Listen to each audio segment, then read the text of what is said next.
వెళ్ళిపోతుంటాడు. ఎందుకండి? ఇష్టం లేదు, మనమంటే ఇష్టం లేదు. అలాగే మనం కూడా దేవుడంటే ఇష్టపడనప్పుడు దేవుని యొక్క మాటకి ఏం చేయమండి? ఇక్కడ ఉంది కదా, నేను పిలువగా మీరు వినకపోతుంది. దేవుని యొక్క ఆత్మ మాట్లాడుతుంది. దేవుడు పిలుస్తూ ఉంటే మనం ఎక్కడెక్కడ వినట్లేదు. ఎన్ని సంవత్సరాలు ఉంటావు నువ్వు ఇలాగే వినకుండా?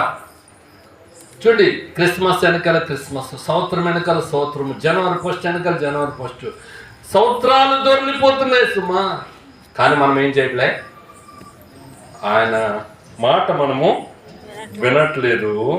రెండోది చూస్తాను, నేను చేయి చాపగా ఎవరిని లక్ష్య పెట్టకపోయి. దేవుని యొక్క వేదనండి.